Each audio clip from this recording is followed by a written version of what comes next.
Oh.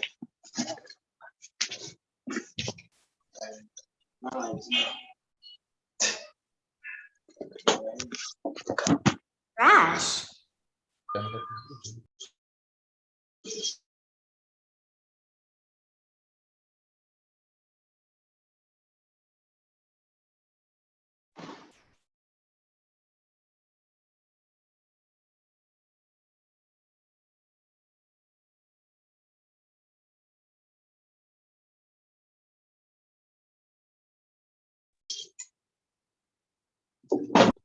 Good afternoon, everybody. Welcome to Tony. Today, we are going to energy in Africa, and we would look at the challenges, the prospects, as well as we would look at the challenges, prospects, and the opportunities that abound in financing renewable energy in Africa. We have some experts with us today who are going to speak very explicitly on the topic that I have just talked about. And my name is Dr. Veronica Edeminam, and I am the CEO of Tovero Energy Limited. Tovero Energy Limited used to be Tony Pash Energy Limited, and as a way to display our commitment to serve our stakeholders even better, this is what prompted the change in name. So I'm just going to share. I'll share my screen so that we can have an overview of the persons that we have to speak with us here today.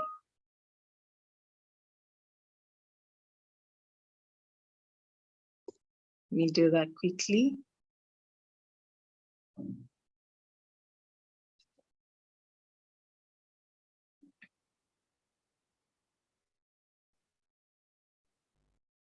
Okay, so the first person who will be speaking with us, or who will be speaking to us instead,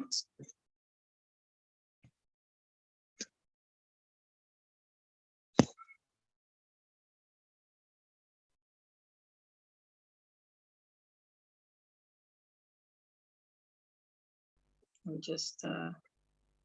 will be speaking to us, Riro, who is also the managing partner at Fee Consult, a management consulting, transaction, and tax advisory firm that is headquartered from the Gali offices. The Fee Consult company supports businesses. They support businesses, investors, and development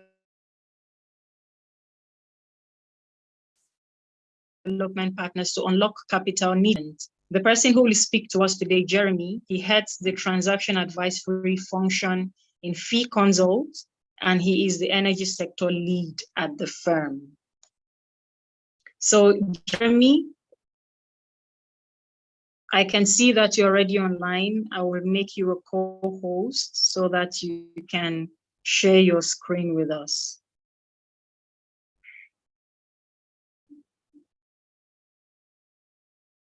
So I have my colleague, Anthony. Anthony, please, can you make Jeremy a co-host? I only have the co-host ability. Thank you. Hi, Veronica. Thank you for the introduction. Yes, just confirming that you can hear me. Yes, we can hear you very loud and clear. Let me try and put my video on. Let me know if you can also see me clearly. I can see. Okay. I hope it's not lagging. You.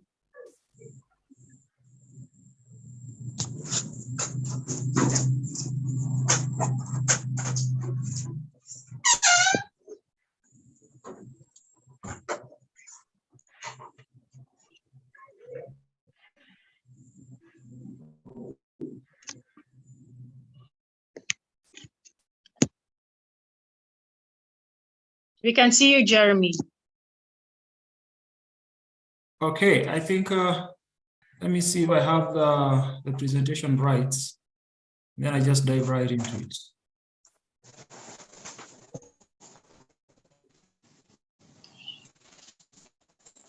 Yeah, I cannot share my screen.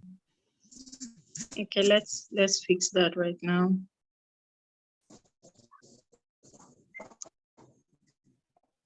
Anthony, please, can you make Jeremy a co-host? Thank you.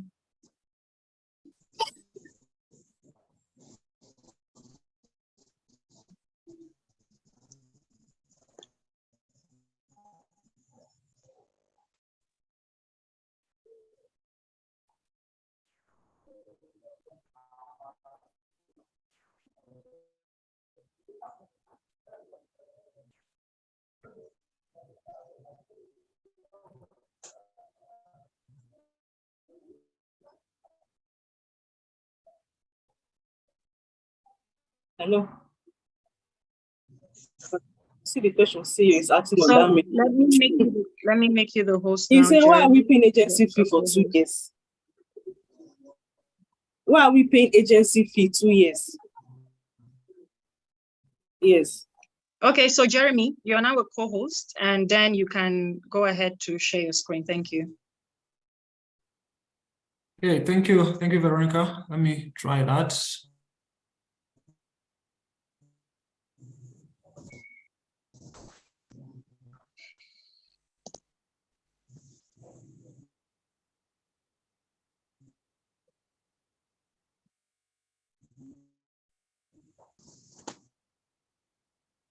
Hi, Veronica, let me know if you can see my screen.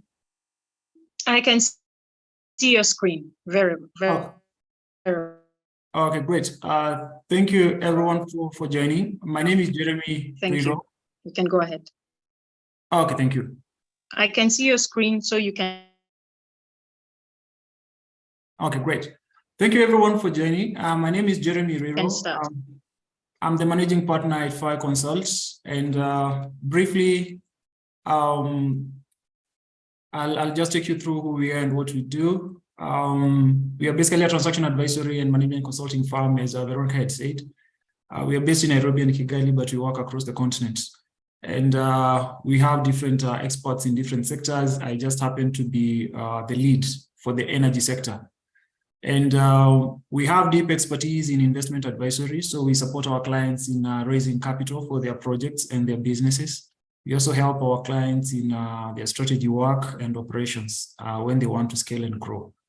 In terms of the verticals that we are currently focused on, we broadly look at different areas, but climate action is one of the leading areas that we are really interested in from an adaptation and mitigation point of view. And the energy sector happens to be at the center of it, and food systems, which I also lead in the company. So we have been in the market for about 8 years, doing what we do, worked on so many different projects. And in terms of the deals that we have advised right now, I think they're in the north of $400 million US, all of them for African businesses and African projects. And we look forward to continue working in this continent and growing it. So like I'd already mentioned, these are the areas we are focused on. I won't dive into that too much. In terms of the sectors, food systems and green energy, of course, financial services and the digital economy are very core for the continent's growth. So we particularly focus on those four as a priority, but we are sector agnostic ideally. So all the other sectors that are listed down there, we also support our clients in them. We have worked across different countries in the continent, and we keep growing, and we look forward to knocking more of the countries, on the doors of more of the countries that are in gray on this map as we scale. And so for today's agenda, we are looking at the renewables opportunity, and then we're looking at the funding landscape, and as the heading was the financing for energy in Africa, the challenges, the opportunities, and what we are seeing is coming up. I felt I needed to lay the foundation briefly on what we are seeing on the continent in terms of the opportunities that there is and where it is coming from. And then I'll let the rest of my fellow speakers to dive more into the details of how that looks like. So mine will be very brief and at a very high level. Nevertheless, I'll try as much as possible to give as much context as needed. And so right away into the agenda is just three main things. We are looking at the renewables opportunity. where we are talking about the population growth in Africa and the industrialization that is happening and how that connects to the demand for renewable energy. And then we are asking ourselves with now that demand that is already there and the investment opportunity, what is the funding landscape? Who is funding projects in that space? And then as project developers, we then ask ourselves, who do we go to for funding? And then the other question would be for investors, where should we put our money in the continent? So those would be my few remarks, and we are happy to connect afterwards to continue with the conversation even further. So right away, I'll dive into the opportunity and what we are seeing on the continent, and looking at the macroeconomic factors that are driving the demand for renewable energy in the continent. So the first thing we have to look at is this energy demand is being driven by population growth. And by 2050, the population in Africa is estimated to have, it will have reached 2 billion people living on this continent. And with 2 billion people, of course, they have their own household energy demands. Their companies, their industries they are running, and all of those demand one of the leading factors that will push the demand for energy in the continent. And we are seeing that 80% of the population growth in Africa is going to happen in urban areas. And that's basically our cities and towns are going to grow more and more as people look for better jobs in industries that will be set up in those places. And we are told that from the research that we have done, we have found that African cities are projected to triple their populations by 2050. So if we are living in a city like Nairobi, where we have about 4.5 million people, by 2050, expect that to have gone up to give and take 13.5 million people. So, and the demand for energy for the industries, for residential and other commercial uses will definitely be at peak. And this is the case for most of other cities across the continent. And Africa is becoming the fastest growing kind of part of the world, with 13 out of the top 20 biggest urban areas said to be located in Africa by 2050. So the population is growing, and with population growth, residential, commercial, and industrial demand for energy goes along with that. Again, other reports are showing that 80% of economies across Africa will double their gross domestic product by 2050. So basically, everyone is working towards economic growth and development in their own countries. And we expect that by 2050, economies will have grown and doubled. And with doubling of production at industrial level, it means we're also doubling for our energy. Of course, not necessarily in direct proportion, because we can apply efficiencies with new technologies in energy use. But by and large, we estimate that by doubling the production capacity, you'll also be doubling the energy demand in the continent. So what you're saying is, when you look at the population, when you look where the continent is coming from, and where we are headed in the next couple of decades, the demand for energy is going to be huge. And why we are looking at the long term is, if you want to do energy infrastructure installation, development and installation in Africa, you have to look at the long term. Most of the PPAs, power purchase agreements, they run for 15 to 20 years. So you have to project in the long term. Will my investment today be worth down the road? And that's why we are having the long-term view on that. And then historically, electricity demand has doubled in the last 15 years. So every 15 years, electricity demand has been doubling, but it is said by 2050, the demand will have doubled twice. So even creating a bigger case for why we should invest in energy production in the continent, and in this case, renewable energy that is sustainable. Moving on further, still trying to create a case for why renewables and the opportunity that there is here. Research shows that we need about 350 billion US dollars in investment within the energy space alone. And this is by 2030. So we are in 2023, in the next 7 years, we should have invested all this money in the continent. And this is coming up solely for because we have the least access to electricity across the continent. More than 600 million people, as it were, do not have access to electricity. And that definitely means that a lot of economic activities that could happen in the urban, peri-urban, and the rural communities that do not have access to electricity, they are not happening. And so there's a huge opportunity there to try and connect these population to electricity. Estimates have been put at around 300 gigawatts of electricity installation. New installations are needed, and at a cost of 350 billion. So there's a huge opportunity here, both for investors who are coming from within Africa and from outside Africa, and also for project developers. There's a huge opportunity to tap into here. And like we had already said, is the residential, commercial, and industrial segments that are driving this demand, basically because populations are growing and we need to keep in tandem with the growing population.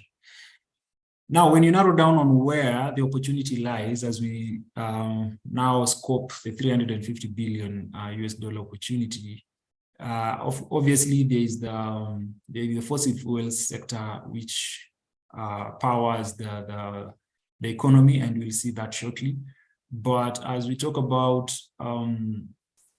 climate action and moving towards cleaner environments, we also need to shift the conversations towards clean sources of energy. And this is where now distributed, renewable, and off-grid solutions come up. And they become good solutions that we can use to ensure that the 600 million Africans who do not have access to electricity, they get access to power. So that's what we are seeing as the core area where a lot of these would go to. Of course, when you look at the distributed renewables, you can look at them from different aspects, but our favorite from where I sit is looking at solar and the opportunity that solar energy has. And that's what 70, Bob. Sorry. Yeah. So, and that's what we are focused on and supporting a lot of projects across the continent in that, from the solar home systems to commercial and industrial, and also working with people who are doing mini grids that are obviously off-grid solutions. And so, as we go into that direction, we have to appreciate the reality as it is right now. From a business point of view, more than 50% of businesses in Africa have some backup diesel generation capacity that they use. As we are speaking right now, we had a power blackout in our office block, and the generator is on and running. So it's a typical and common phenomenon across the continent. And for us to move from the gensets, which obviously are polluting the environment, to cleaner solutions, we need more developers and investors coming into this space, and then helping us put up the 300 gigawatts of electricity generation that we need. And looking in that space of genset generation, what we are seeing is more and more, there's a big percentage of the population, or more, a large number of countries across the continent that are actually having more genset capacity than they have electricity, grid-connected power generation capacities. And these are worrying state, and we need to move. We need to move and shift these towards more and more countries getting into sustainable sources of power that are also clean, so that we are all in tandem with the changing trends globally on sustainability. Now, a quick look into the maths that are involved with gensets. You realize that for gensets, they cost about 1.5 to 2.5 times the cost of on-grid tariffs. So if you are using your gensets, your cost of power is 1.5 to 2.5 times higher than if you are connected to your national grid. And this varies from country to country. And that's why it's arranged there. But the underlying principle there, or the underlying fact is gensets are more expensive than on-grid tariffs. Of course, we all know on-grid tariffs, in most cases, they're also a bit expensive than the off-grid solutions that have been provided. So if you were to compare then the gensets to the off-grid solutions that are being provided by renewables, then you realize that ratio goes even higher. And just as a matter of to mention there, from the projects that we have been supporting, we've realized that most of the projects are usually 30 to 40% cheaper than on-grid when they install off-grid solutions. That is captive power for commercial and industrial use. And so you can imagine gensets are up to 2.5 times higher than on-grid tariffs. If you go off-grid tariffs, then you're making huge savings, and that's a huge opportunity for businesses that want to transition to clean energy.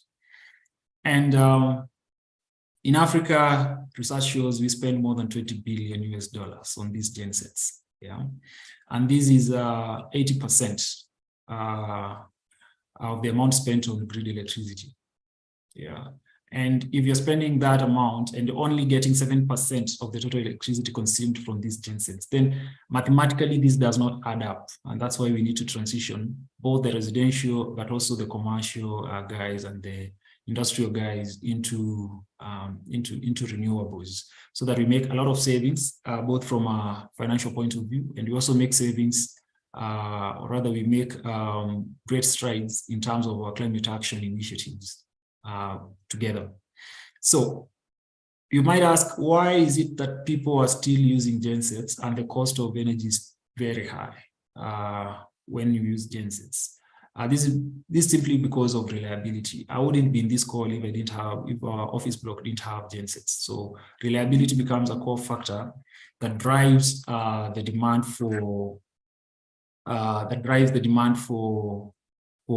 gensets. And so through renewables, if we are able to guarantee the end consumers of reliability, coupled obviously with efficiency and effectiveness, then there's a huge market potential there that can be tapped into. And what we are seeing is, from a solar energy generation point of view, it is becoming cheaper and cheaper and cheaper each year. You know, the solar panels cost has gone down by over 90% in the past 10 years. And that's really a great step forward. And on average, captive solar power costs 25 to 40% lower than the commercial grid tariffs. I think I'd mentioned this. And a case in point is projects that we have supported here in Kenya and other countries. So definitely there's a case to be built for renewables, and the opportunity is big and growing by day as more countries get to appreciate the need of transitioning to clean sources of power. Now, as more and more transition is happening, there's the residential level, there's the commercial and industrial level. You find there's a mix. Some of them are mixing the different types of the different sources. They have the gensets and they have the renewables coming on board. Others are also still having the grid connected sources of power, but also putting up their own off-grid solutions. And they are trying to mix these as we transition. We expect this to be the case during the transition phase, up until when now we have proper stability from renewables, and then we can expect to find more and more people transitioning. Hi, Jeremy. Sorry, you have just 5 minutes left. Thank you. Okay, thank you. Yeah, so just to move into the final bit, now that I have 5 minutes left. Thank you, Veronica, for that prompt. I think I've laid a good case for why we should invest in these renewables, and I believe my fellow panelists will do a good job in diving into the challenges that we are facing and the opportunities that lie ahead when we narrow down onto the financing component. But before I hand over to them to take the conversation further, the funding landscape that we are seeing and the parties that we are working with when we are doing our transaction advisory and supporting businesses in fundraising, what we are seeing on the ground are different players. And among them, we have the international financial institutions. We are having renewable energy funds that are working across the continent. We have national development banks and regional development banks that are working in different countries and regions. We also have impact investors that are investing on small scale projects and others that are a bit bigger.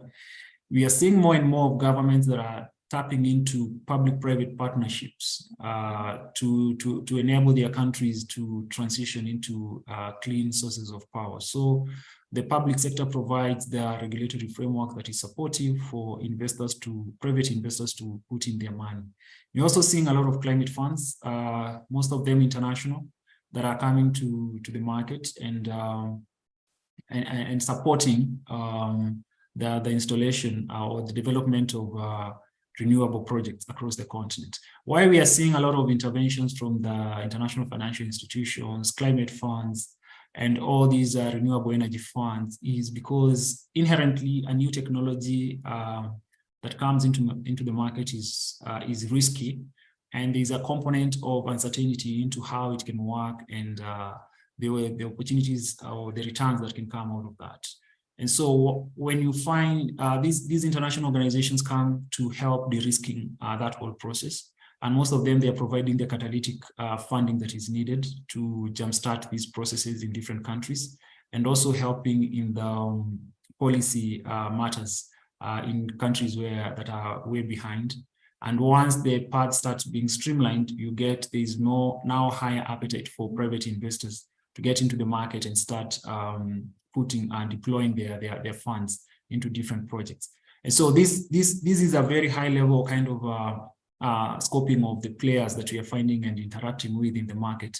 And I believe there'll be more time to delve into the specifics around different opportunities that each one of them offers by some of the other presenters that are in this particular session.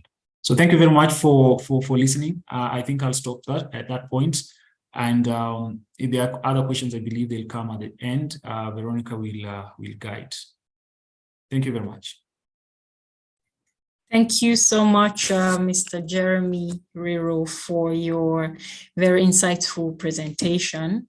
You made a very strong case as to why renewable energy, and then from that case, we can see why it is important to finance renewable energy, especially in Africa, considering that having clean and affordable energy is one of the SDG goals, as we already know. So I'm going to share my screen, which I was unable to share earlier, so that we can see the lineup of what we were supposed to have today. So we just listened to Mr. Jeremy Riro, who is also very much available on LinkedIn. So you can search for his name, Jeremy Riro, on LinkedIn, and I'm sure he'll be very glad to connect with those of us that are on the call, so that if you like to advance this conversation even further, you can do that with him. Thank you for sharing your knowledge with us. So we are also going to listen to Dr. Adeniyi today. He has over 9 years of experience in renewable energy project development, climate finance, and consulting. And of course, he has been a consultant on 2 African Development Bank programs, and he's currently at PowerVest, where he's responsible for financial appraisal and fundraising for sustainable energy projects. Dr. Adeniyi, are you on the call? Because in the chat box, I've not been able to see your name specifically, just in case you're joining with another name. Okay, so in the absence, while we're still waiting for Dr. Adeniyi, another person that we are going to listen to today is Mr. Walter Kipruto, and then we will also listen to Barbara Akello. So Barbara Akello is a business development professional that has over 8 years of experience in supporting entrepreneurs and global organizations to reach their growth potential. She has expertise in climate and renewable energy finance, capacity building, and gender lens investment. She also has rich experience in supporting eco-inclusive, small and medium enterprises in capacity building, fundraising, and partnership building. Throughout her career, she has managed complex green finance projects across different sectors. She currently works as the Global Development Manager at a carbon project development company based in Kampala, Uganda. So we are listening to Barbara Akello right now, all the way from Kampala, Uganda. And Barbara Akello, you have also been made a co-host, so you can share your screen and the floor is yours. Thank you.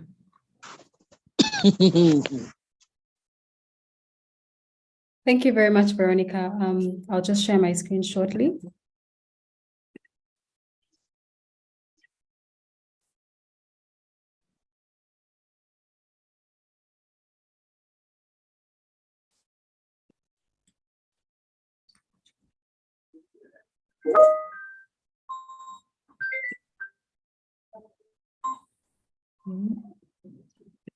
Hey, Salma. Hi, Veronica. Yes, I'm not in the office today because I'm working from home. Oh, okay. Do you want me to? Sorry, should I start? Yes, please. Start. Okay. Yeah, so thank you very much for that introduction, Veronica. Like Veronica said, my name is Barbara Akello, and I currently work as the Global Business Development Manager for Up Energy Group. So we're a carbon project development company that supports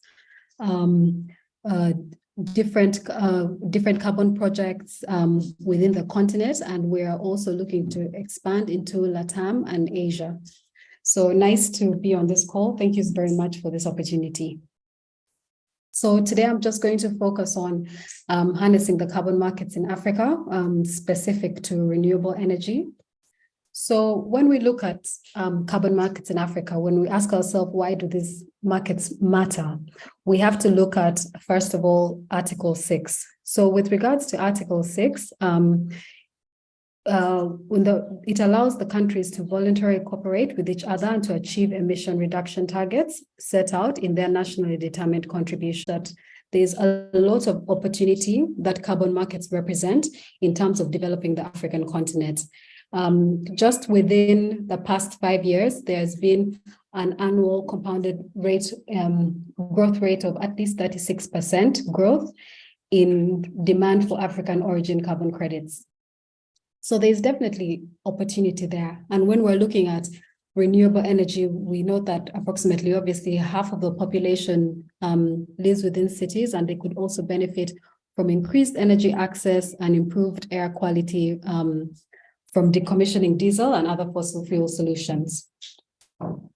So the way that we can look at carbon markets, it's just another type of financing source. So it's another type of financing source, but it's more specific to climate finance. So I'm sure my other colleagues on this call will have a chance to delve in deeper in the other financing mechanisms that are available. But for now, I'm going to focus mainly on carbon markets, both the compliance and the voluntary carbon markets. So one thing to understand when it comes to carbon markets is to actually understand what the carbon credits are. Carbon credits are certificates that represent 1 ton of carbon dioxide emissions that has been prevented from being emitted into the atmosphere. So for carbon credits to be verified, the carbon project that needs to be created has to be independently validated.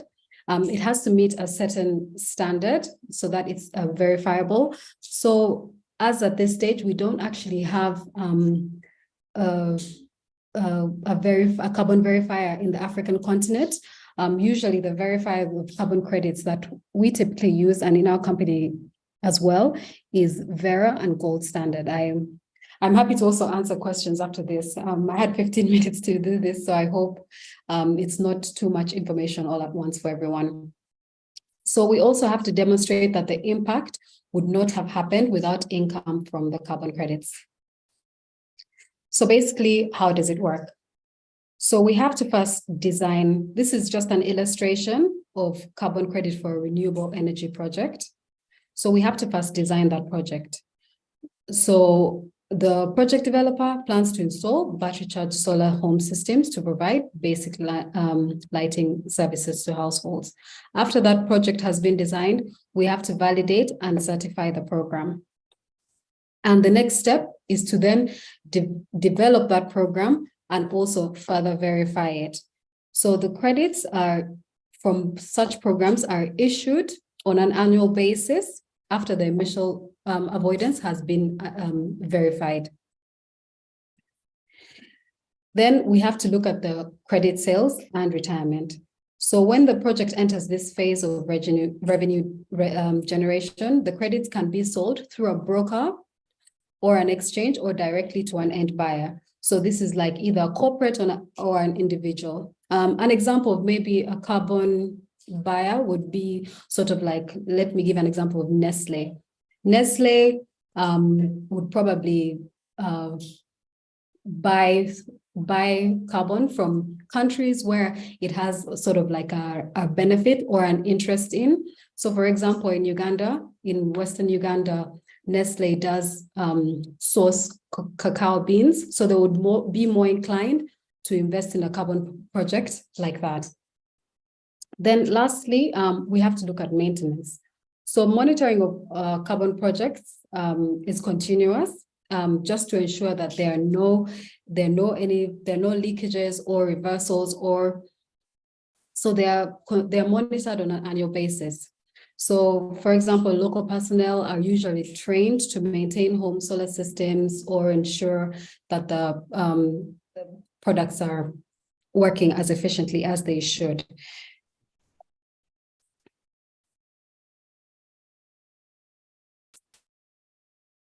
So when we're looking at carbon opportunities for renewable energy, these would include biomass, energy efficiency.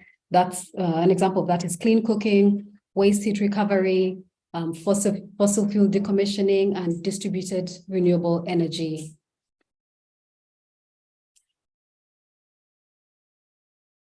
So what are the impacts of the carbon markets in terms of financing renewable energy? So carbon credits can help support the cost of developing clean energy sources and make them more affordable.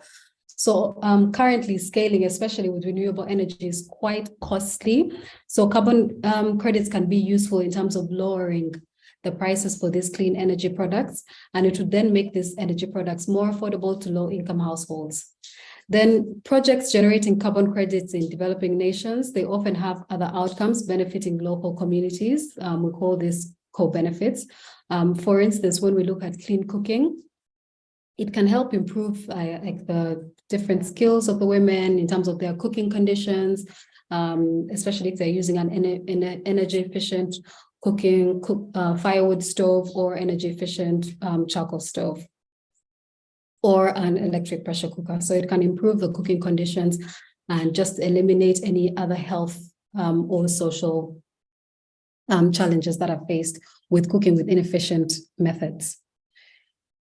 So lastly, the carbon credit market is very beneficial in terms of when we look at startup companies or companies that are developing renewable energy projects.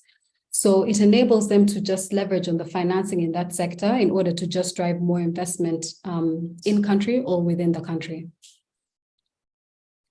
So obviously all this doesn't come without challenges. So currently the main challenges that we've been able to assess is that the supply and standards, there are a limited number of carbon project developers, and most of them probably are not very skilled in order to develop these projects. Usually developing carbon projects is quite capital intensive. And there's also a complex regulatory landscape when it comes to carbon credits with carbon projects. So in terms of the intermediaries and financing, there's a high reliance on brokers. So this might in turn lead to high intermediary costs. Then there's also high intermediary costs.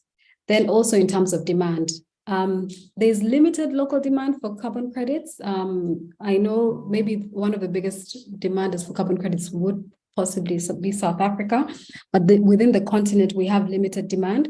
So that's why we usually choose to sell the carbon credits out of the continent. And then there's also just confusing trends, and it's quite a volatile market. Demand goes up and down, and this also in turn affects the market in general. So that's it from me. I hope I kept within time. Thank you very much, Veronica, and everyone.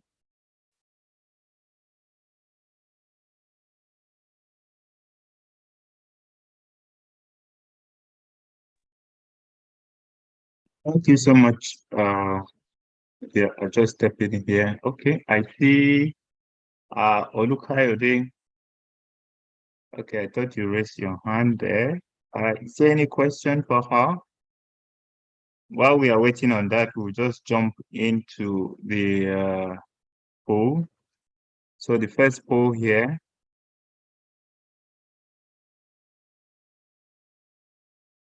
Okay, so this first poll is just to know who are in the house, your gender, employment status, age group, occupation, and to know if this is your first time and how you heard about the GSET event. So to respond to the poll, just go to where you have your Zoom buttons. You see poll, just click on it and it will allow you to respond to the poll.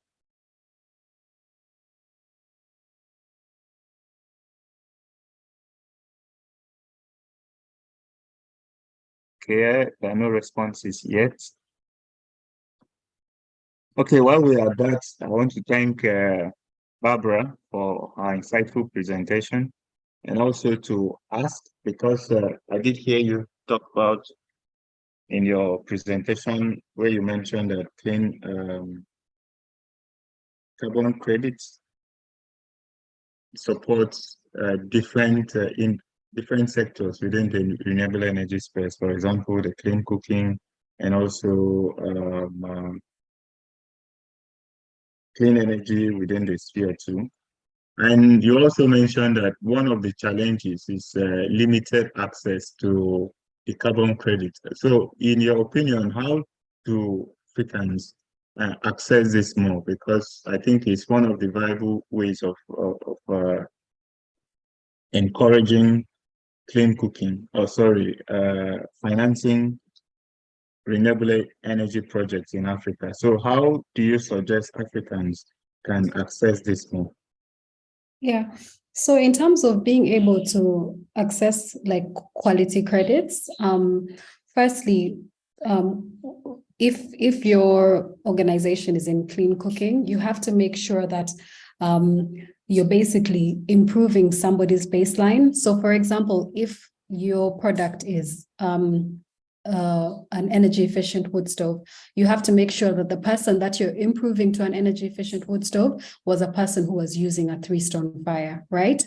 So that in itself would essentially show that the product, you've improved the life of the person that you sold to, and you've also in general basically reduced the emissions of carbon dioxide because of the type of product that the person is using. So firstly, it has to be that you're improving someone's baseline.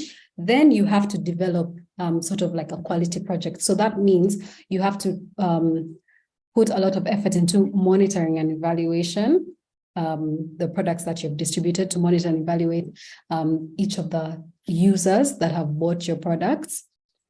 And the project also has to be registered under Gold Standard or Vera. Those are the two main voluntary carbon verifiers that usually work within the African continent.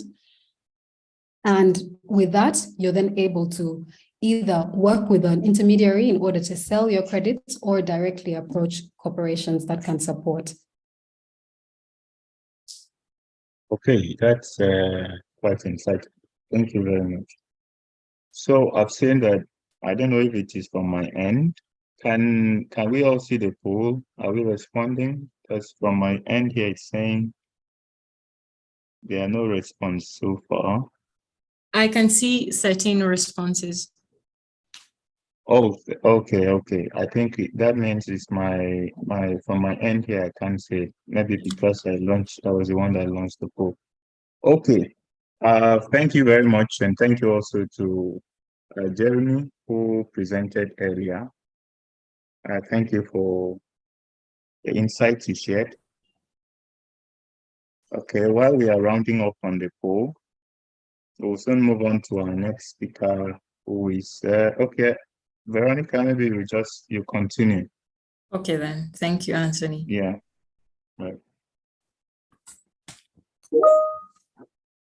Okay, so we are waiting for just a few seconds to round up the poll, and we will move right to our third speaker for today. 15 persons has responded to the poll. The questions in the poll help us to improve on the quality of the event.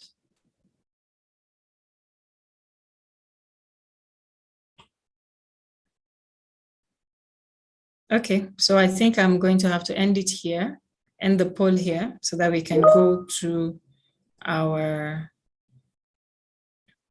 right into the next speaker we have. All right, I'll share my screen right now. So we also are going to listen to,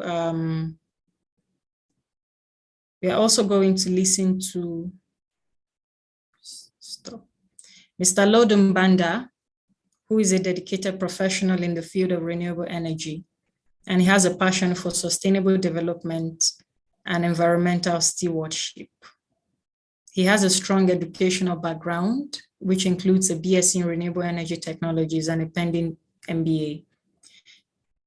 He has gained practical experience working in various organizations focused on renewable energy, including government departments, regulatory authorities, and private companies. He currently works at Save the Children, and today he's going to tell us about financing renewable energy in Africa. So I'll stop sharing my screen immediately, and Mr. Lodum Banda, you have been also made a co-host, so the floor is yours. Thank you. Thank you. You can share your screen and you can start your presentation. Okay.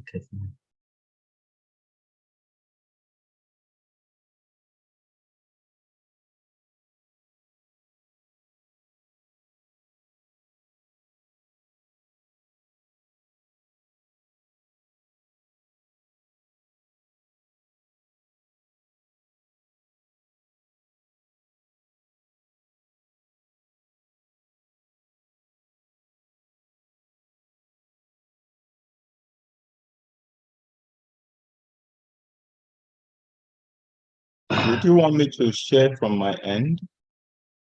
Okay, can you share over there? Okay.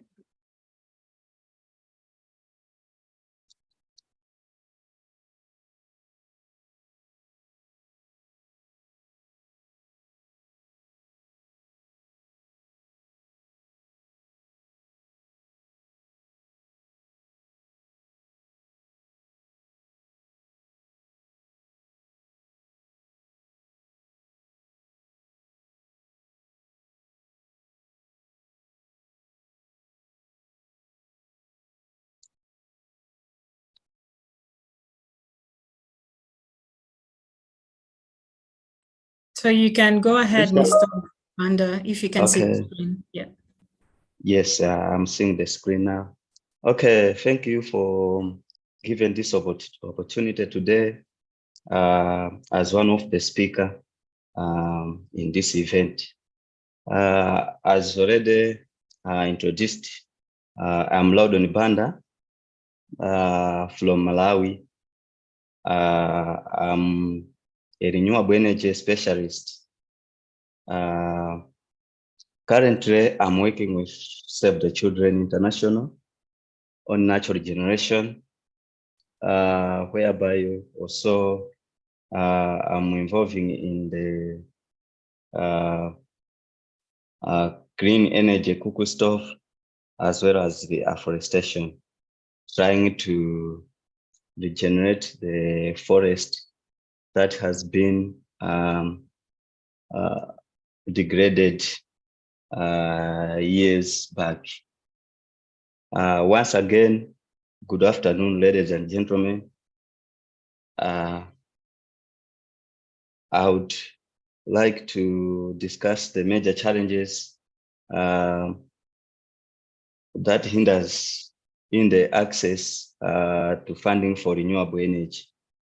So a quick introduction.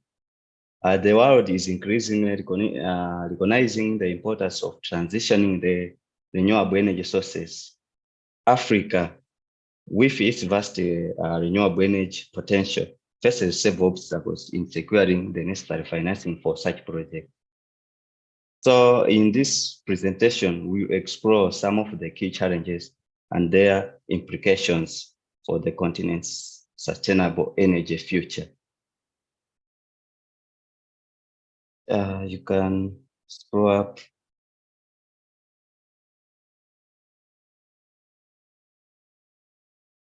Yeah, you can scroll up the screen.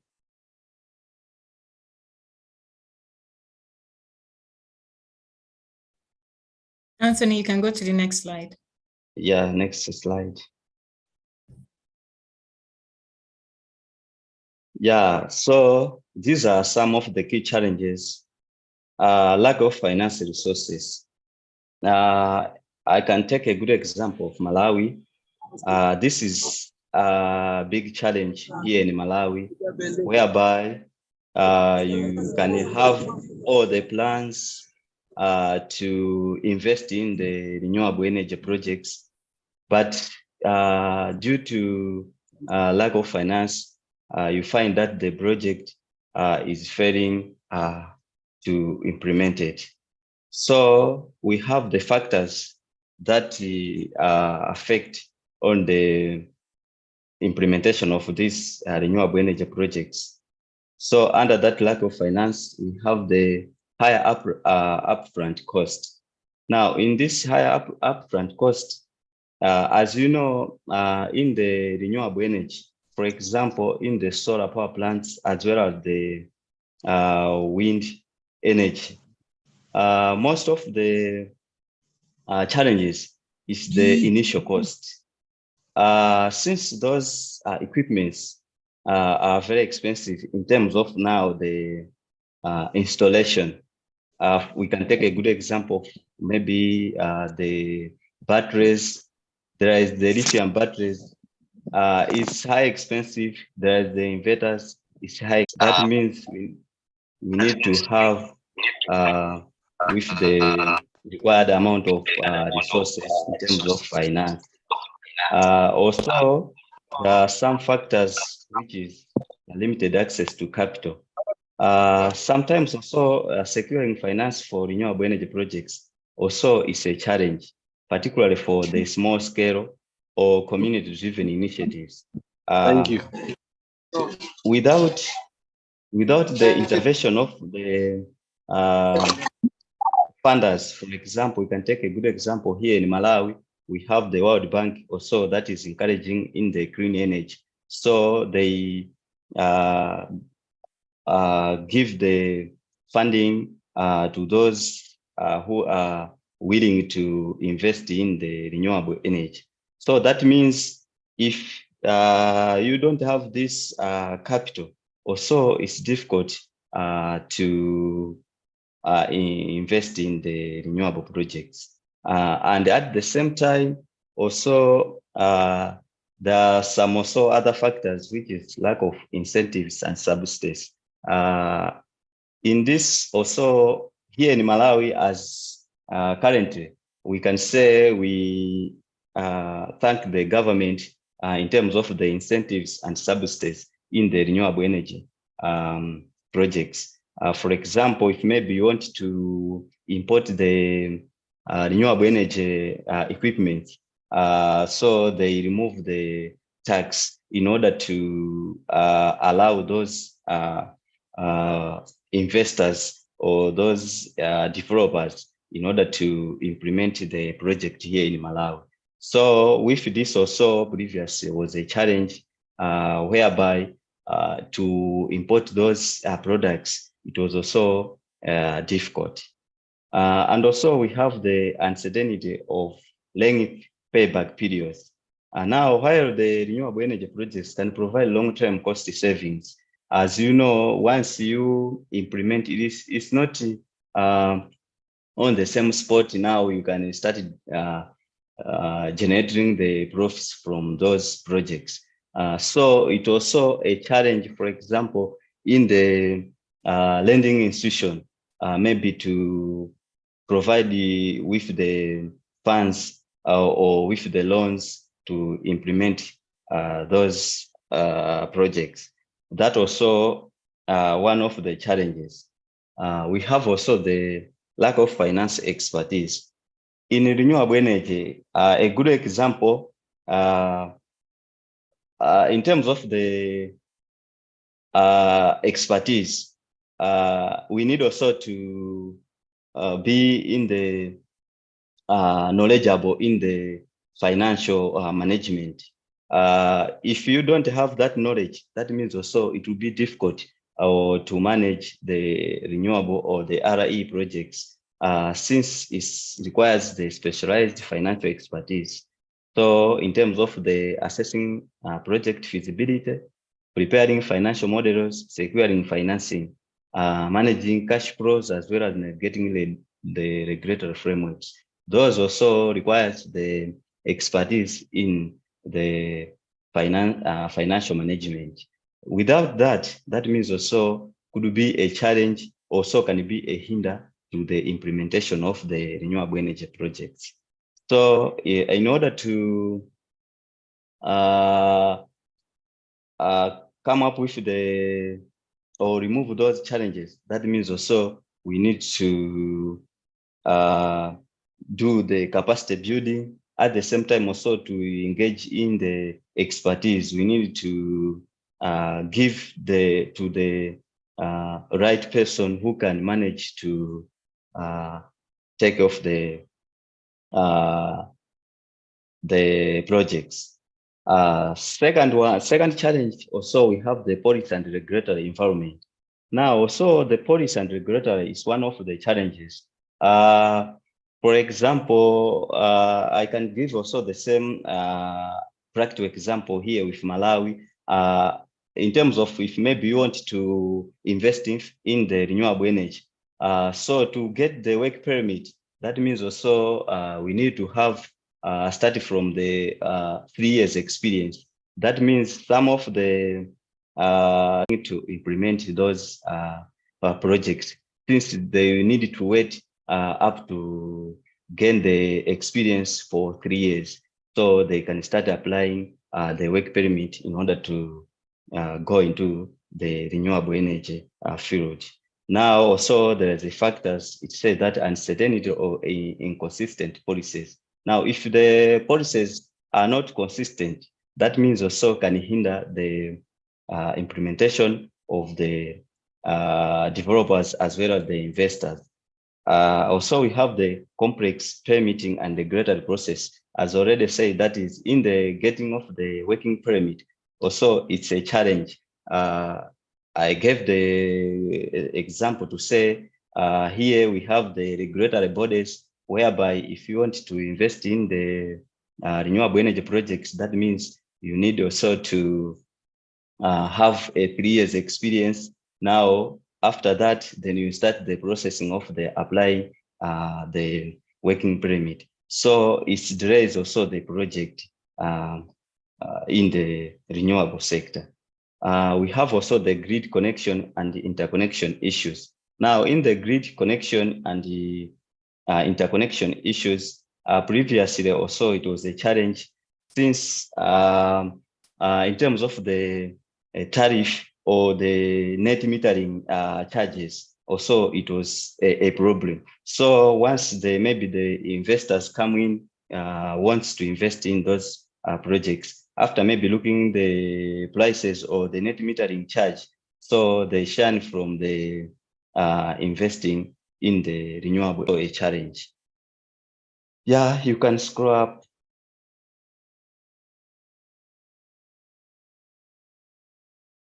You can scroll up.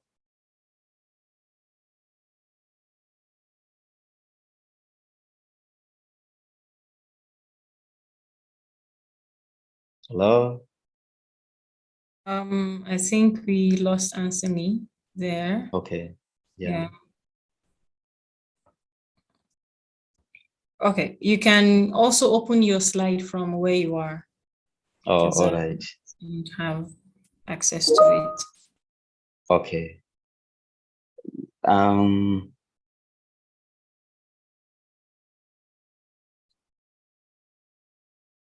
Yeah.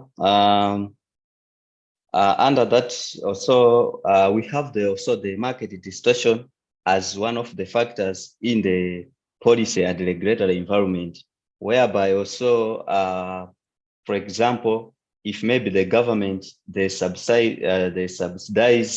on the fossil fuel on maybe without also looking into the RE projects, that means also it will be difficult for the renewable part to involve into the market, since also it is difficult. They don't have any support maybe from the government. For example, here, that is as if the project do not receive comparable financial support or face market barriers, they make a struggle to compete economically. That means to avoid this challenge or to end up this challenge, that means also the government or some other stakeholders, that means also when maybe they want to subsidize the projects, that means also they need to subsidize equally in order to be also at a good place for competing in the market. Also, we have the inadequate incentives and supporting mechanisms. So this is also much on the policy frameworks, that also lack of sufficient incentives or supporting mechanisms. This also can impede the growth of renewable energy projects. If maybe the incentives, as I was saying to say maybe previously, we don't have the incentives in the renewable energy. But currently, as the government of Malawi, now they remove the tax so that you can import freely those renewable energy materials. Now, this policy or frameworks also, it was a challenge. So to mitigate that challenges is where now the government coming in with those incentives. We have also the opposition and the local resistance. Now, under opposition and local resistance, we can take an example of maybe large scale installation like wind farms, solar farms. Now, these projects, that means it requires a large area. At the same time, if we can take the wind farms, there is also much noise that is involved in those systems. So there is a resistance with local communities to say with this system, also it's like in terms of the environmental, it also disturbing us maybe to our areas. So that means also as the policy or the government, that means also we need to look into those factors so that they can consider and to get together with the stakeholders as well, the communities, to sensitize on this challenge so that they can understand, or maybe they can give the capacity building to communities and also to know the importance of the solar farms. So as they aware the importance of those systems, that means also they can take that the systems are also theirs. That is also can address this challenge. Also, there is a perception of risk. In renewable projects, particularly in developing countries like Malawi also, are often perceived as a high-risk ventures. Investors are concerned about the uncertain financial returns, political instability, grid integration, and also off-taker risks. Also, there is the challenge. Under that, we have also the factors that is it says uncertainty of return. Now, in this perception of risk, since the renewable energy project is a long-term plan, it's not a short-term plan. So that sometimes we can take maybe the local institution or the lenders, the financial institution lenders. Also, after maybe assessing the projects, maybe to them, they can come up with the conclusion to say, maybe with this project, there is no profit. So to avoid that, they find that also they resist to provide the loans in the renewable energy projects.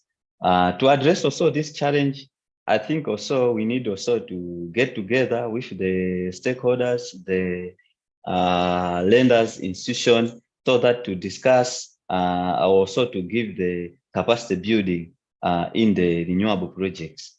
At least now we have the Standard Bank here in Malawi.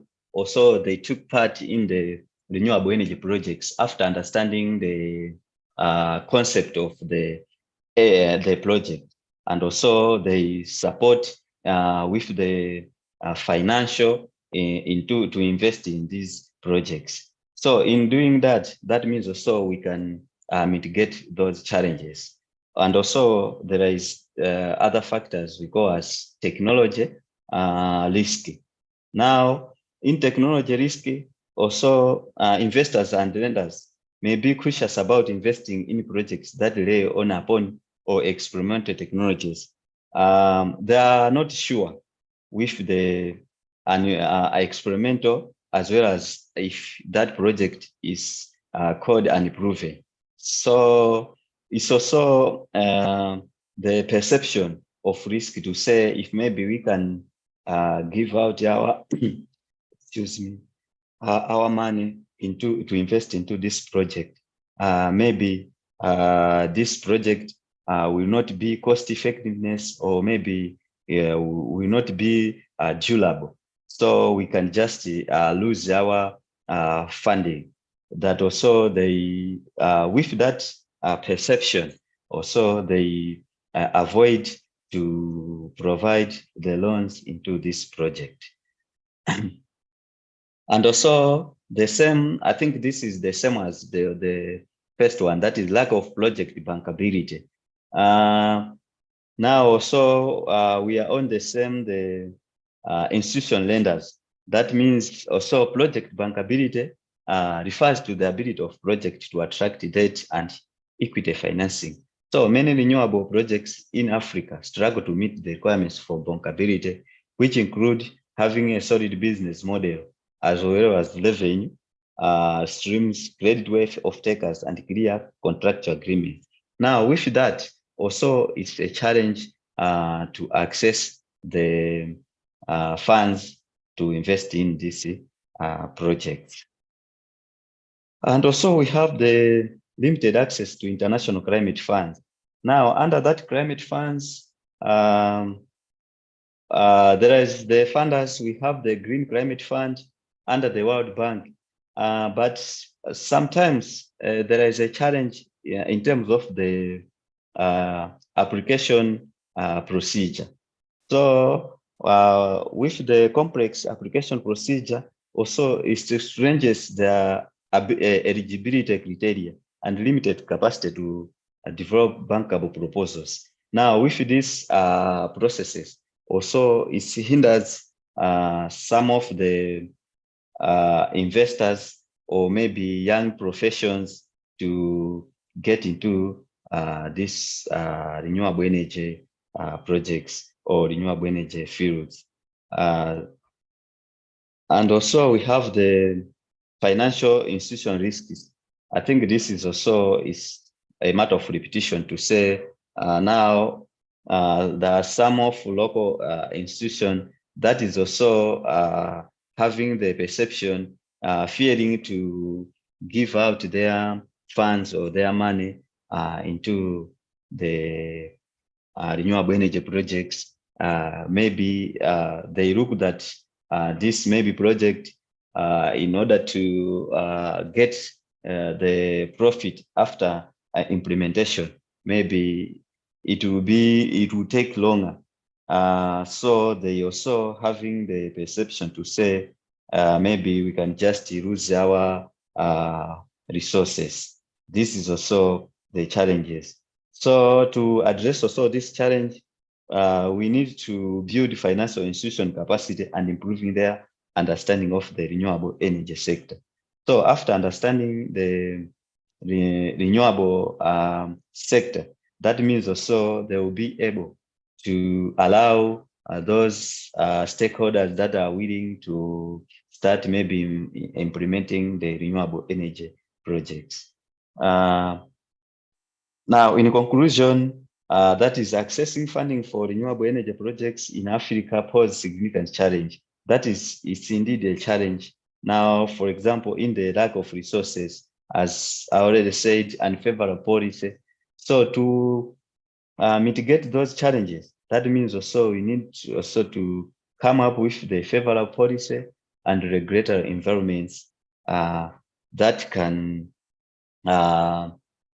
tolerate all the stakeholders to access the funding into these renewable energy projects.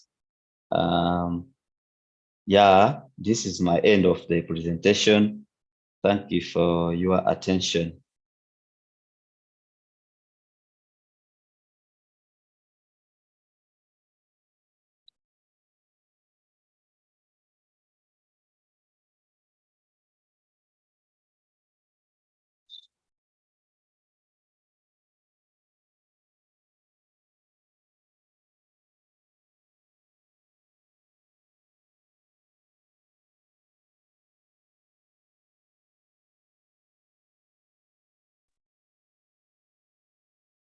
Thank you so much, Loudon, for that insightful presentation you just made. Yes, the challenges are much, but we are hopeful that as we go into the discussions, we can have more and more solutions to these challenges or solutions to these challenges that you've raised here, because it's fundamental to solve them before we can have uninhibited access to clean energy projects in Nigeria. So I'll hand over to Veronica to continue. Veronica, are you there?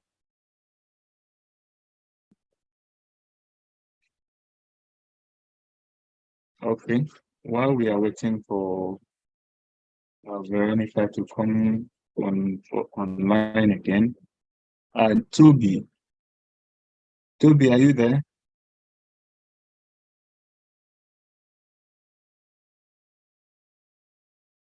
Okay. So maybe we just go straight into the Q&A. If you have a question, kindly raise your hand and we'll look at it and respond. Raise your hand and unmute, then ask your question.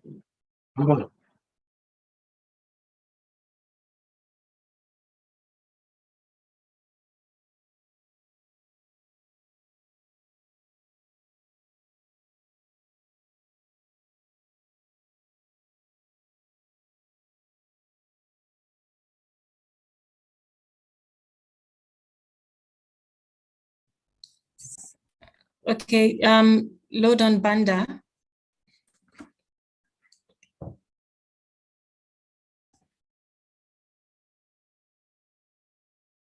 Thank you so much for your presentation. And we have another poll actually, and we will open the floor for discussions by the people who have joined us. Well, before we do that, we have somebody else that we are supposed to listen to as well. I'm just quickly going to share my slides. Okay, so the next person that we have to listen to is Mr. Oluwatobi Awonusi, who is a highly skilled professional with a master's degree in electrical and electronics engineering from the University of Lagos. He is currently working with Sunfi as the community growth lead, and he's dedicated to leveraging his knowledge and skills to significantly impact the renewable energy industry. So, Mr. Awonusi, if you're still on the call,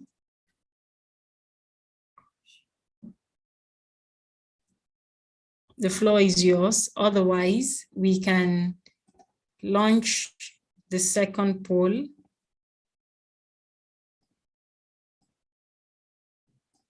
And let us see, go back. Okay.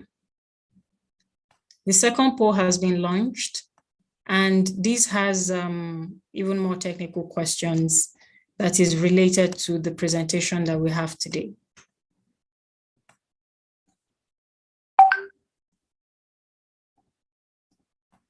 So go to, when you look at the bottom right of your screen, you will see 3 dots.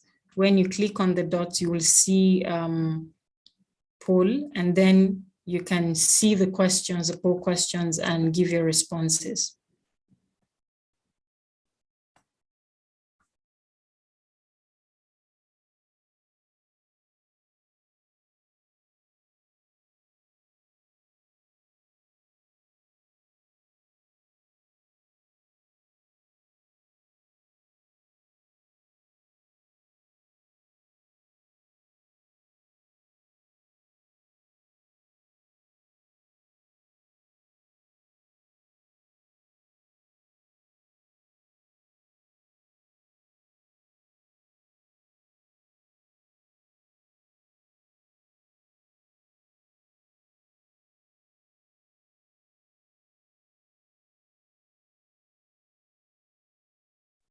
Probably because I launched the poll, I'm not, the participants are responding to the poll.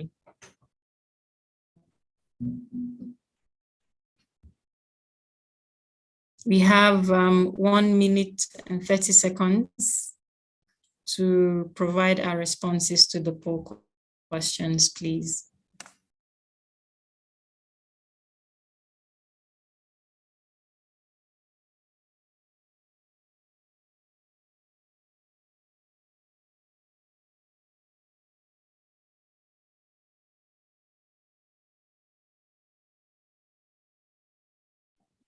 I can see some responses coming in already. Thank you so much for responding to this. If you cannot find the poll, look at the bottom right of your screen from whichever device you're joining with, and you will find, when you click on that, you will see poll, and you can go there to respond to the poll questions. Thank you.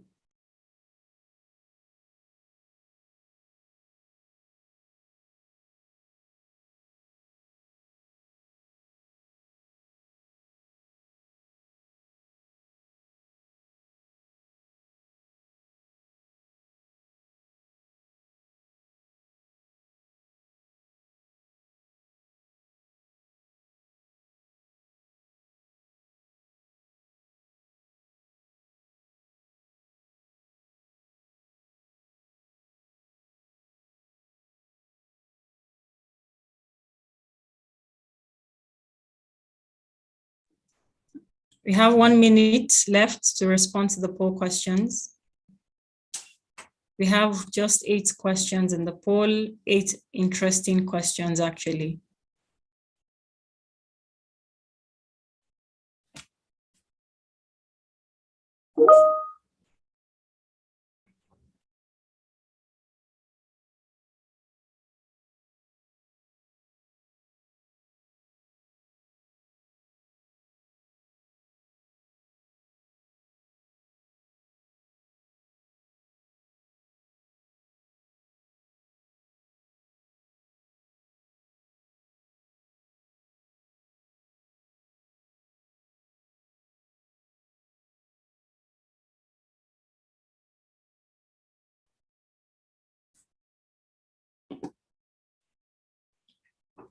So while we're responding to the poll, you can keep your questions because we are moving into the discussion with the panelists who have made their presentations.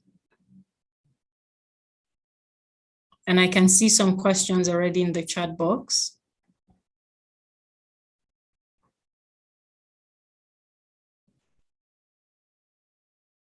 Someone has said, please share with me the presentations. So this particular session is streamed live on YouTube. When you go to our YouTube page, Tovero Energy, you will find this session. It is saved there, so you can always make reference to it if you need any information concerning this event. And Twitter, on Facebook. You can follow us on social media to get updates of what we do. Okay, so we have 30 seconds to end the poll.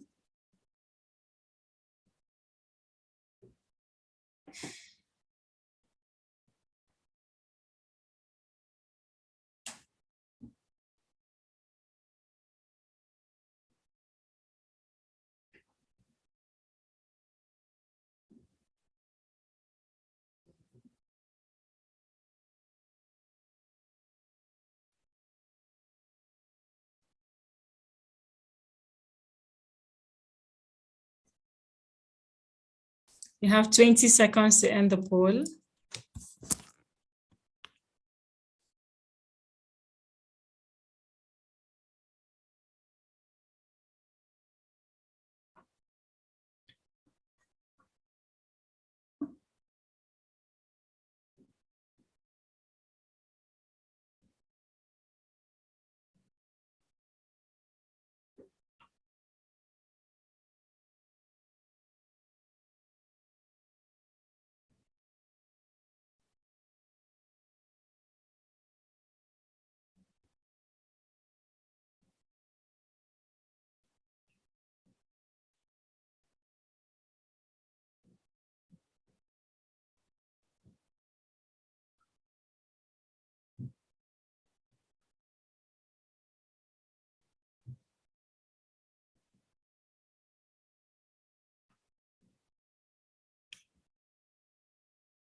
Okay, so the poll will be ended at this point, and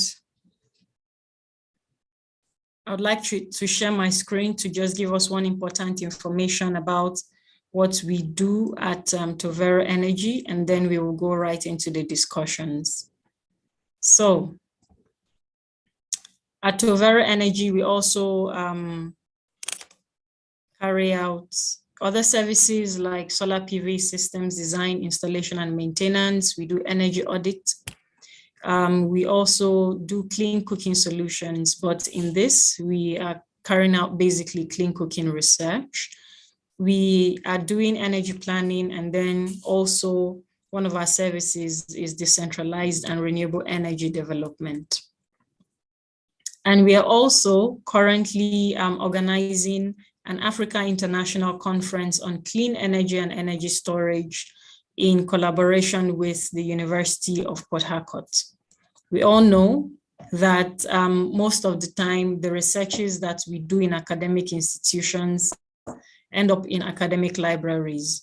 So if you have always been eager for your research findings to be seen and heard by people in the industry, who are the people who would average findings, and you have interest in any of these thematic areas that have been mentioned: energy storage, clean cooking, clean mobility, battery materials and manufacturing in Africa, energy transition economics, mini grids, hydrogen development in Africa, energy transition in Africa, energy transition finance, and renewable energy systems. If you have interest in any of these thematic areas, and you have a brilliant research idea that you are working on, or you have worked on, but you have not published, or you have published, but you just want to present to a wider audience who are the industry experts, the ICES conference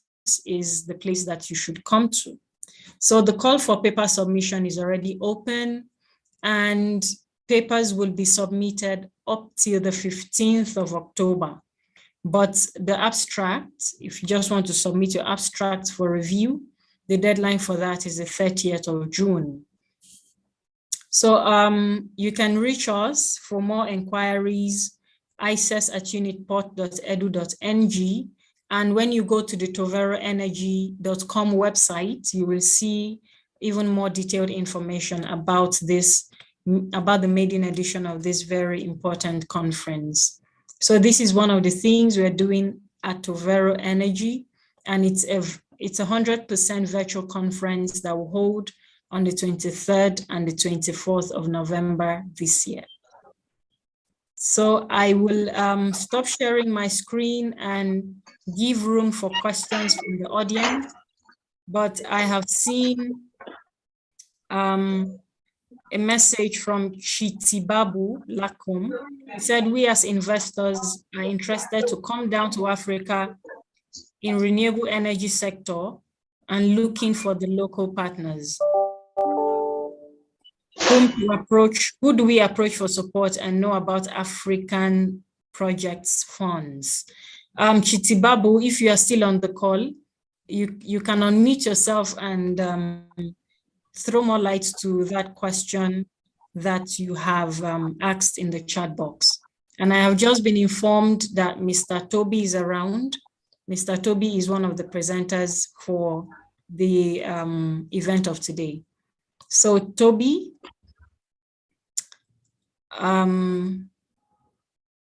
please unmute yourself. Yes. Yeah, you can hear me. Okay, Mr. Chitibabu, after you. Yeah. Fine. So we as the investor and the technical partner with good technical capability, we want to come down to Africa.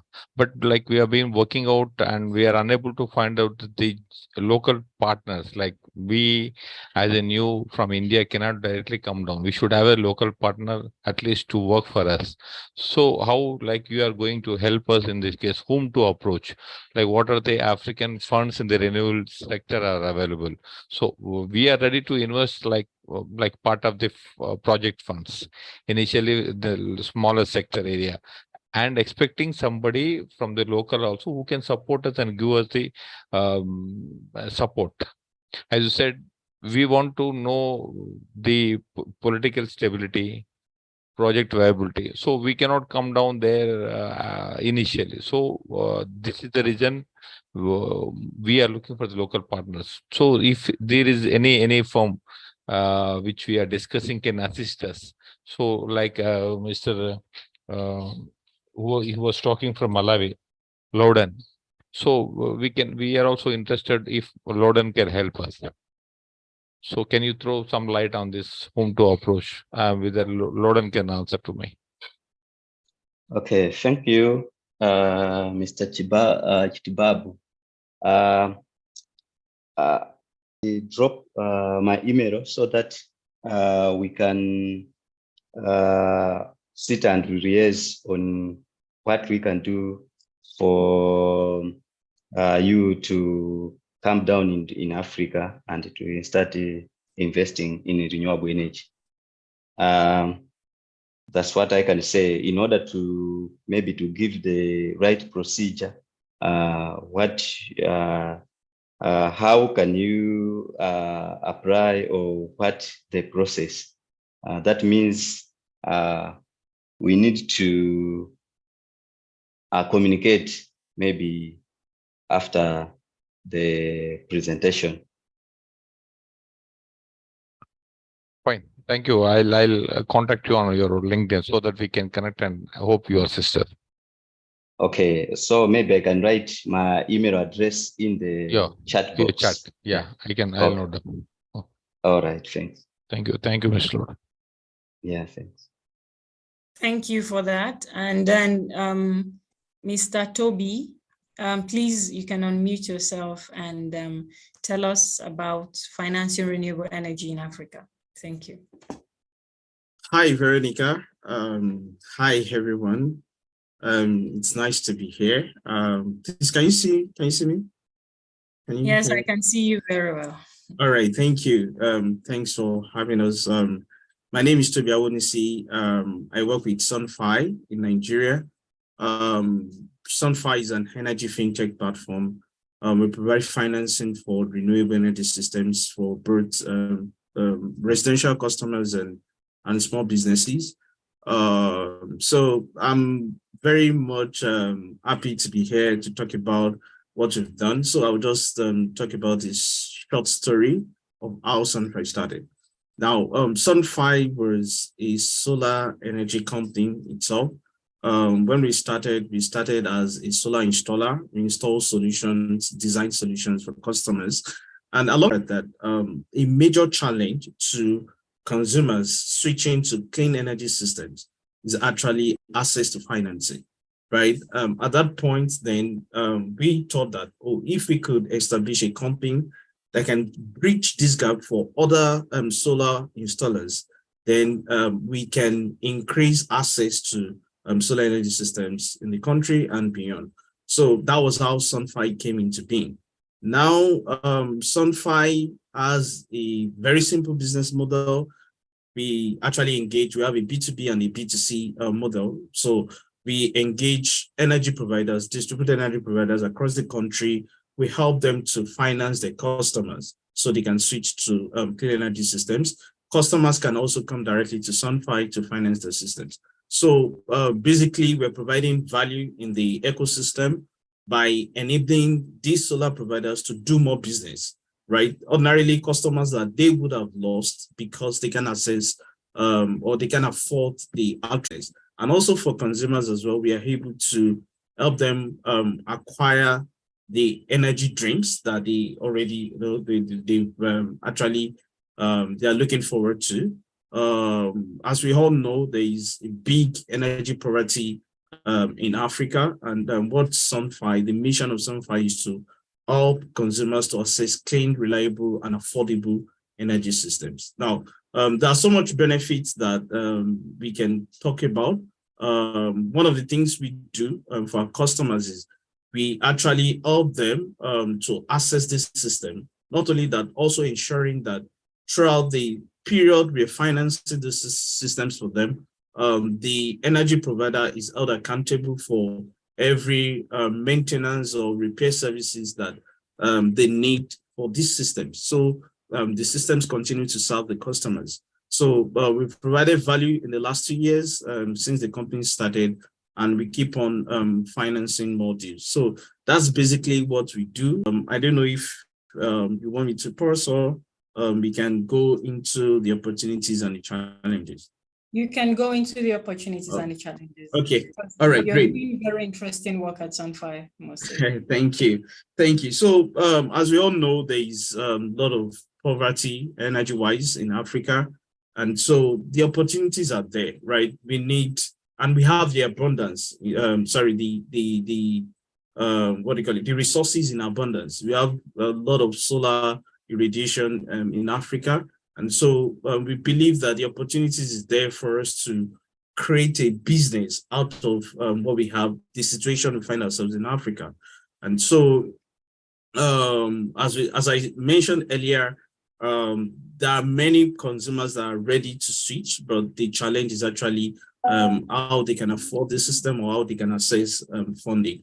So we are different from a typical bank because a bank would require you to either open an account with them, and after that, they give you a lot of bureaucratic processes that you need to scale through before you can access this loan. But with Sunfy, within 48 hours, we are able to approve your deal and finance it in less than 72 hours. So the opportunities abound. We have a lot of distributed energy providers on our platform. We vet their processes. We ensure that, yeah, they provide quality services to consumers, and we help them to scale their business as well. We provide tips on how they can tap the financial assets that Sunfy provides to increase their business. And also for consumers as well, we help them to get these systems at affordable prices, because we are able to aggregate the price from these solar installers.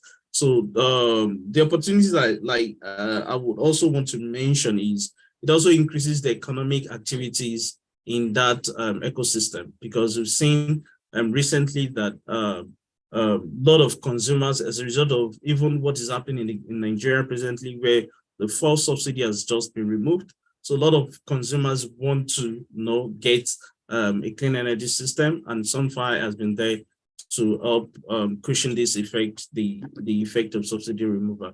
So the opportunities is enormous, and we are putting everything in place to ensure that we continue to serve our customers, because the needs for these systems abound in the country. Now, our focus is directly targeted to businesses and individuals in the urban and the peri-urban communities. For established companies, they have access to financing. They're either big, they can access banks to provide financing for their systems. But for everyday Nigerian, for every single small family, every remote worker there's no one that caters for them. So that's where Sunfy comes in. We help them to access this system, and they pay instrumentally between 3 to 24 months, in some cases up to 36 months. So I will talk about a few challenges. We've seen that the digital literacy is really affecting a lot of consumers, because, like I said, our platform is an energy fintech platform. So consumers can come directly, make a request, and we match whatever request they have to the right provider. Everything is done on the platform. The payment is auto-debited on the platform. Everything happens on the platform. So for consumers that are not digitally literate, or they are not tech savvy, they find it difficult, they struggle to get through the system. So we believe that the more digital literacy or illiteracy is breached in the continent, it will help a lot of consumers to access this system, because we have to digitalize it to make it faster and remove all the bureaucratic process.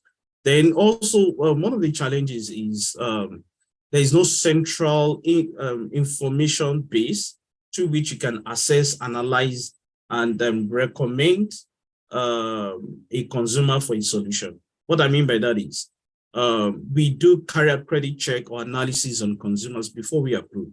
Now, we've seen instances where consumers are unable to get their bank statement, or they have other things they need to provide, they're unable to do that. But assuming you just have a central information through which you can type the customer's name and their financial records or performance credit history is brought up, that would help us to be able to move at a faster rate as well. So those are challenges in the sector that we hope, as time goes on, to be bridged either by policies of the government or by partnering with private establishment. So those are some of the challenges that we've observed in the industry.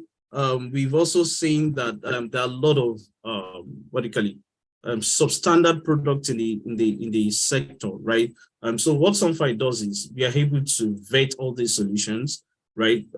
We want our customers to have not only have access to energy, but a system that will sustain them throughout, right? So what we do is we vet these providers, we vet the systems, we try to recommend a very good solution with longer warranties for these customers. And so by doing so, we've seen that consumers now rely directly on Sunfy as against them going to the market to just purchase any equipment, because after the purchase, anything can happen. Nobody is held accountable. In fact, our providers do sign a service level agreement with us before we onboard them on our platform. So those are the challenges that we've seen in the industry. And I'm happy to talk about or to answer questions if there are any, and maybe at a later time shed more light on other things. Thank you. Thank you so much, Toby, for telling us what Sunfy does and how Sunfy is helping for the challenge on financing renewable energy in Africa, in Nigeria very specifically. So, excuse me, my question to Toby, can I? Yes, you can go ahead. Yes, please. Mr. Toby, what is your modality for mini grid developers in Nigeria? Because we have got like couple of friends in Ondo State. They are into already got couple of projects with them, but still struggling for the funding. But they got the communities and the list of projects they have to go, but they are still struggling for the funding. So are you have any modality to help such communities, mini grid developers?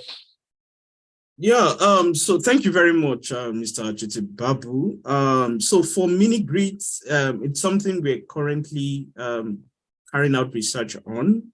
We've seen few requests come to us from the mini grid sector. The business model for the mini grid slightly differs from what we currently do. So we're taking our time to do our research, understand what the needs are, the risk involved and all of that. Because most of the mini grids are based on energy as a service. We offer different models. Currently, we offer lease to own, we offer a subscription, like a monthly rental payment for systems, and also we do inventory financing, right? But for the mini grids, it's something that we're pushing, trying to push into, and we hope that in the next few months, once we're able to raise some of the funds that we need, we'll be able to venture fully into that.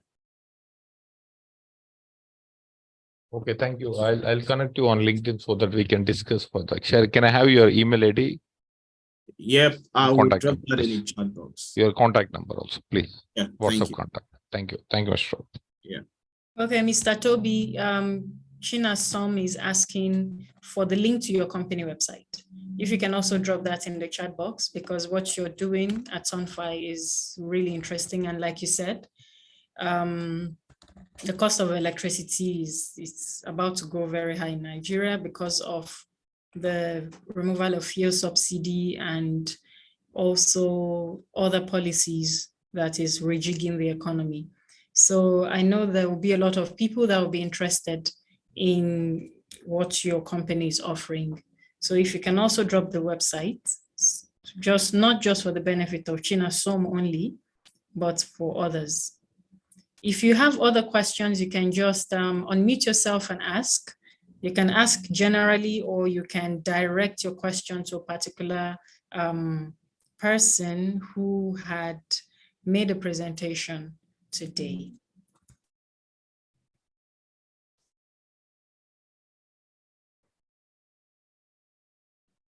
So, okay, Barbara Akilo is also on LinkedIn. I had shared her LinkedIn, the link to reach her on LinkedIn, I think. So you can reach across to her on LinkedIn and have a follow-up conversation if you want to do that. And Mr. Toby, I have a question for you personally. How do you ensure that customers whom you are financing do not, how do you ensure that they stay committed to completing the payment terms for any of the product or service that you provide? Thank you. Yeah, thanks, Veronica. That's a good question. Yeah, so like I said, we do due diligence, we do a credit check and credit analysis on the customer. So first thing is request for their bank statement. For individual customers, we get 6 months. For business consumers, we get 1 year to understand how the business is performing over a full calendar year. So we do an analysis on that, and also we get a report from the credit bureau on each of the customers. So we understand whether this customer has gotten a loan previously with other companies, how have they performed, do they have the tendency to default? All of those analyses are done before we make approval decision. And once we approved, we set up an auto debit on their account. So they don't need to make transfer, right? So we set up an auto debit on their account. On a particular day of every month, the account debited, get debited, while ours get credited. So that's a way to limit the risk on the business. And so far, we've recorded less than 2% default rate in our company. Yeah. Oh, that's a very good record. So thank you so much. And I've also dropped the website of Tovero Energy in the chat box. Tovero Energy, sorry, it's supposed to be .com. toveroenergy.com. And when you go there, you will see details about the conference that we mentioned earlier. We want to, on behalf of Tovero Energy Limited, say a very big thank you to all the speakers who have and their knowledge here today to talk about financing renewable energy in Africa. Thank you so much. To the members of our audience, thank you for coming on this call today to listen to the speakers and also the various contributions that have been made. So at this point, before we say a final goodbye, I would encourage all of us to turn on our video, because we would take a screenshot and just say hi on the screen. And this will just take, let me say, a few seconds, and that's it. So you can just turn on your video for a few seconds.